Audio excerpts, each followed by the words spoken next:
एक बारी quickly revise करते हैं, ठीक है ना। चलिए 1 सेकंड देना मुझे।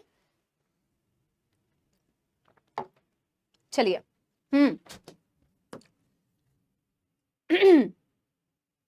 तो हमने बेटा लास्ट क्लास में क्या पढ़ा था? हमने लास्ट क्लास में पढ़ा था मैम स्पर्मेटोजेनेसिस और हार्मोनल कंट्रोल ऑफ स्पर्मेटोजेनेसिस। हमने स्पर्मेटोजेनेसिस में क्या पढ़ा बेटा? हमने बहुत सुंदर एक एनिमेशन भी देखी थी, ठीक है ना, जिसकी तारीफ तुमने बहुत कम की है, बट हमें तो अपनों ने लूटा, गैरों में कहां दम था। तो लेट इट बी बेटा, let it be, it's okay. चलो शुरू करते हैं।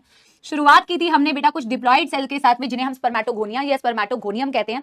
प्लॉइडी थी 2n, यानी कि बेटा ऐसे कहते हैं 44 प्लस बेटा XY, और ये स्पर्मेटोगोनिया माइटोटिकली डिवाइड करता है। माइटोसिस में बेटा क्या होता है, एक के 2 सेल्स बनते हैं, पेरेंट सेल के इक्वल साइज के सेल्स बनते हैं।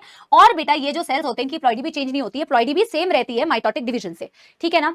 फिर बेटा हम कहते हैं कि इनमें से कुछ बेटा जो स्पर्मेटोगोनिया होते हैं उनका साइज में इंक्रीज हो जाते हैं, और साइज में इंक्रीज करके वो बनाते हैं जिस स्ट्रक्चर को, इसे बोला जाता है प्राइमरी स्पर्मेटोसाइट।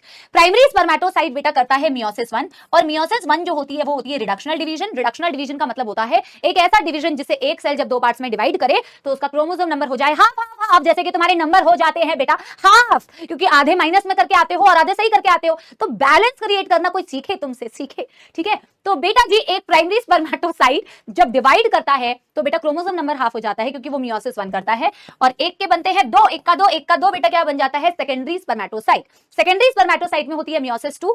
एक सेकेंडरी स्पर्मेटोसाइट से बेटा बनेंगे 2 स्पर्मेटिड, और मियोसिस 2 से कभी भी प्लॉइडी चेंज नहीं होती। मियोसिस 2 जो होता है वो होता है इक्वेशनल डिवीजन, ठीक है ना। तो इससे बन जाएंगे 2 हैप्लॉइड बेटा स्पर्मेटिड, और इससे भी बन जाएंगे बेटा 2 हैप्लॉइड स्पर्मेटिड। मेरे सपोलो हैप्लॉइड स्पर्मेटिड एक्चुअल में गोल गोल होता है, बट आपकी जिंदाबाद एनसीईआरटी जो है बेटा उसने जो है स्पर्मेटिड को भी स्पर्म जैसा बनाया हुआ है, अगर तुमने ध्यान दिया हो कल की क्लास में जहां सेमिनिफेरस ट्यूब्यूल का सेक्शन बनाया हुआ था।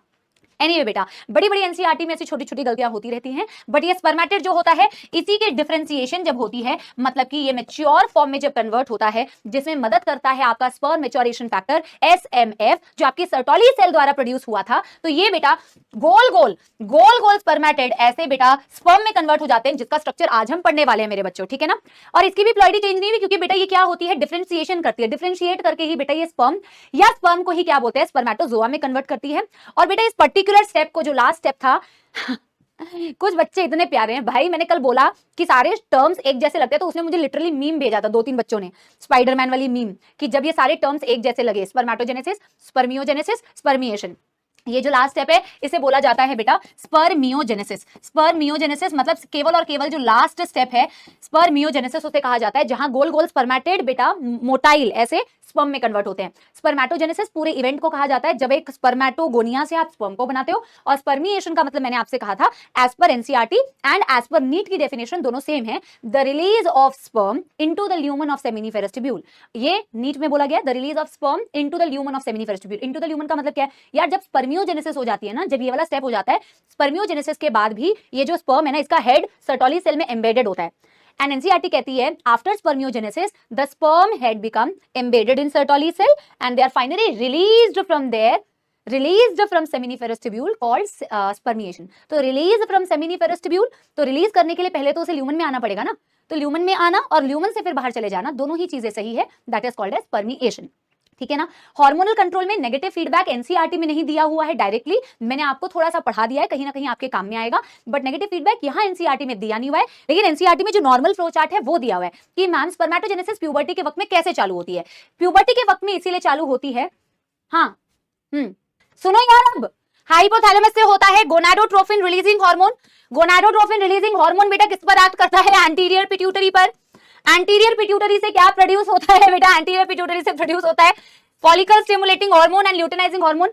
फिल इन द ब्लैंक्स करके तुमसे क्वेश्चन पूछा जाएगा। फॉलिकल स्टिमुलेटिंग हार्मोन किस पर एक्ट करता है, सर्टोली सेल्स पर। ल्यूटिनाइजिंग हार्मोन किस पर एक्ट करता है, लेडिक सेल्स, जिसे हम इंटरस्टिशियल सेल भी कहते हैं ब्रदर। और यही जब बेटा लेडिक सेल्स पर एक्ट करता है ल्यूटिनाइजिंग हार्मोन, तो लेडिक सेल्स क्या प्रोड्यूस करती है, ये प्रोड्यूस करती है एंड्रोजेंस यानी कि testosterone. Main type of androgen is testosterone, और यही टेस्टोस्टेरोन जो होती है बेटा स्पर्मेटोजेनेसिस में हेल्प करती है। और टेस्टोस्टेरोन किससे बाइंड करती है, एंड्रोजन किससे बाइंड करती है, एंड्रोजन बाइंडिंग प्रोटीन से। एंड्रोजन बाइंडिंग प्रोटीन कैसे बनता है बेटा, एंड्रोजन बाइंडिंग प्रोटीन बनता है सर्टोली सेल से। सर्टोली सेल्स के ऊपर जब एफएसएच एक्ट करती है तो वो सर्टोली सेल को कहती है कि यार अब तुम अपना काम करो, उसके जितने भी काम है वो नर्स सेल्स है, नरिशमेंट प्रोवाइड करना, स्पर्म मैच्योरेशन फैक्टर प्रोड्यूस करना जिससे स्पर्मियोजेनेसिस हो पाए, एंड्रोजन बाइंडिंग प्रोटीन प्रोड्यूस करना जिससे कि एंड्रोजन बाइंड करके एंड्रोजन की कंसंट्रेशन को हाई रख सको, और इसके अलावा बेटा ये प्रोड्यूस करती है इनहिबिन। अब इनहिबिन कहीं ना कहीं आगे बेटा यूज होगा, इसलिए मैंने इनहिबिन के बारे में बता दिया है।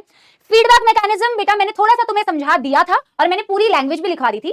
फीडबैक का मतलब होता है जैसे आप फीडबैक दे रहे हो ना यार, मतलब एक लूप है, मैंने आपको पढ़ाया फिर आप बोल रहे हो कि वाओ वाओ ब्रदर मजा आ गया ब्रदर। तो बेटा सुनो, फीडबैक ऐसे ही होता है, ये हार्मोन्स बेटा फीडबैक देते हैं, हार्मोन जैसे एंड्रोजन। अब एंड्रोजन अगर ऑलरेडी बहुत ज्यादा है ना बेटा, तो एंड्रोजन कहता है कि अब मेरे को और मत सिंथेसाइज करो, मैं ऑलरेडी बहुत ज्यादा बन चुका हूं। तो एंड्रोजन का अगर बहुत ज्यादा अमाउंट हो जाए ना, तो बहुत रेगुलेटेड वे में सारी चीजें हो पाए, उसके लिए एंड्रोजन क्या कहता है, हाइपोथैलेमस को कहता है नेगेटिव माइनस, मतलब चुप हो जाओ अब तुम बेटा, जीएनआरएच मत सीक्रेट करो।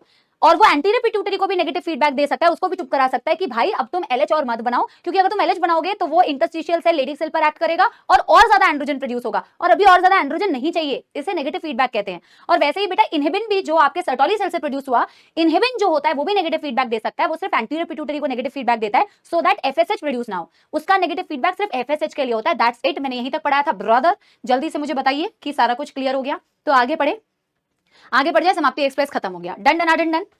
अब बेटा आगे पढ़े, यस